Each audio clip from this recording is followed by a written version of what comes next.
E aí pessoal, tudo bem? Como vai vocês? Eu espero que esteja tudo bem com todo mundo. Esse vídeo eu estou gravando, eu pretendo ser o mais rápido que eu conseguir aqui, para falar com quem foi no Louvorzão no sábado passado. A ideia aqui, o objetivo aqui é gravar pequenos vídeos no intervalo entre um Louvorzão e outro, que vai acontecer aí no período de 15 em 15 dias, para deixar aquele assunto que foi falado no Louvorzão anterior, o assunto mais fresco na memória de vocês, deixar o assunto com melhor entendimento na cabeça de todo mundo. E aí você tem a oportunidade também, se você tiver alguma dúvida, se você quiser fazer alguma pergunta, você pode fazer a sua pergunta no WhatsApp para mim, pode fazer para o pastor da igreja, para o Adilson, para o Jorge, e tirar suas dúvidas para que realmente fique todo mundo aí na mesma página, fique todo mundo entendendo o assunto do mesmo jeito, tá bom? Então vamos lá, vamos tratar do assunto que nós conversamos no último Louvorzão. Bem, no Louvorzão do último sábado, então nós conversamos sobre Josué. Nós começamos ali no capítulo 1 de Josué, lemos do versículo 1 até o versículo 9, tá? A história ali é Josué às margens do Rio Jordão, onde Deus chama Josué para assumir a liderança do povo, para conduzir o povo a entrar na Terra Prometida, a atravessar o Rio Jordão e conquistar a Terra Prometida. Aí eu quero levantar duas perguntas aqui para a gente começar a entender o contexto disso, o que vem antes disso. Tá? Primeira pergunta, por que Josué precisava entrar na Terra Prometida?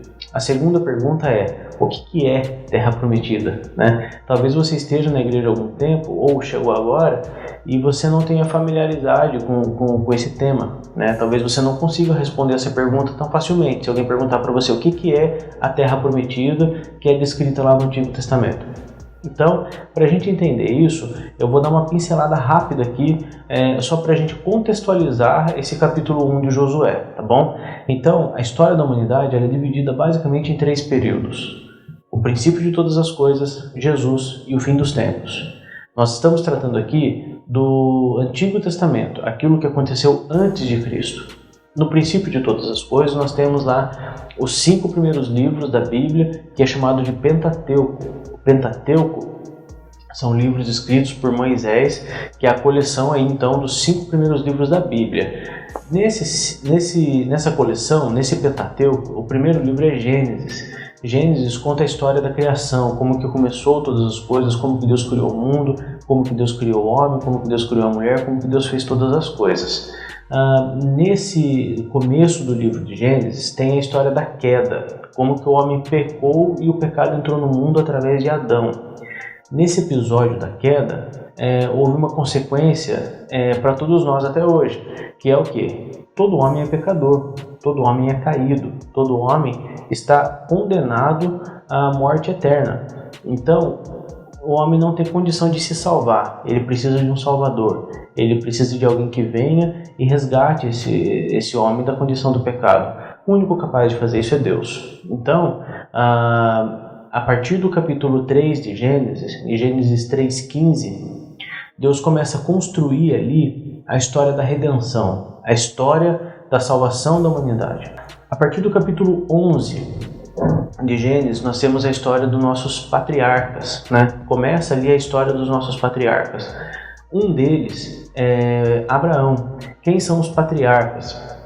São homens levantados por Deus, homens importantes na história, que Deus fez alianças com esses homens, Deus fez promessa para esses homens, que seriam promessas cumpridas por Deus, a fim da formação do povo de Deus, que seria o povo, então, o povo escolhido por Deus, que é o povo que Deus começou a construir em cima desse povo, dessa nação, desses homens, a história da salvação, tá? Então, quem são os nossos patriarcas? Um deles, que nós vamos pensar aqui, é Abraão.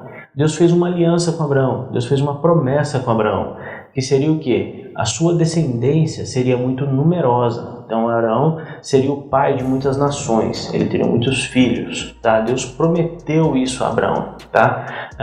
Posteriormente, veio uma outra promessa de Deus, uma outra aliança com Deus, uma outra aliança de Deus com Abraão, que é o quê? Essa nação, esse povo, essa gente numerosa, que seria descendência de Abraão, teria um lugar para morar, teria uma terra boa, uma terra fértil, terra que Deus preparou, terra que Deus prometeu para eles. Sendo assim, essa é a promessa que Deus fez a Abraão, de que o povo escolhido dele, o povo que faz parte da história da redenção, o povo que faz parte da história da salvação da humanidade, esse povo teria um local para morar, um local para viver. Essa é a terra prometida, tá? Então essa é a promessa, essa é a aliança que Deus fez com Abraão.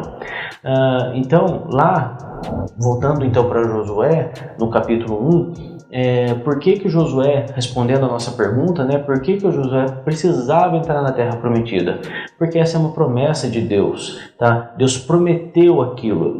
O povo de Deus que estava ali na margem do rio, pronto para entrar na terra prometida, estava simplesmente entrando em casa, entrando na terra que era deles, conquistando a terra que já era deles, a terra que Deus preparou, a terra que Deus prometeu para eles. Então, essa era a missão de Josué, conduzir o povo, liderar o povo nessa conquista, que era a conquista da terra prometida. Então, isso é a terra prometida, tá? Quando alguém te perguntar, mas o que é esse negócio esquisito de terra prometida que tem no Antigo Testamento? A resposta é essa, que Deus, a terra prometida, é a terra que Deus preparou para o teu povo, que Deus prometeu para o teu povo numa aliança feita com Abraão, um dos nossos patriarcas, lá em Gênesis, no princípio de tudo, na coleção daqueles 5 livros que é o Pentateuco, o livro de Gênesis, tá? Então, nós paramos por aqui. Esse primeiro vídeo foi só para introduzir, foi só para pincelar, fazer um resumo muito breve do que é o contexto da situação que estava ali Josué, por que Josué precisava entrar na terra prometida, qual era a motivação daquele povo de estar ali, qual era a motivação daquele povo em querer conquistar aquela terra, tá? E aí depois nós vamos continuar nos próximos vídeos, desenrolando um pouquinho mais o assunto nos próximos capítulos aí de Josué, e nós vamos entender bastante coisa, sempre contextualizando, sempre para que você entenda o enredo completo, coisa completa. Se ficou alguma dúvida, como eu disse no começo, não fique com dúvida. Manda sua pergunta para mim, manda sua pergunta para o pastor, de preferência manda para o pastor, tá? Mas manda sua pergunta para o Adilson, para o Jorge, que são os presbíteros da igreja, manda para o pastor. Todo mundo, e se quiser mandar para mim também pode mandar, mas todo mundo, para quem você mandar a sua pergunta, se você tiver alguma dúvida, eu tenho certeza que todo mundo vai ter bastante empenho e zelo aí para responder para você, tá bom? Um abraço pessoal, até o próximo vídeo.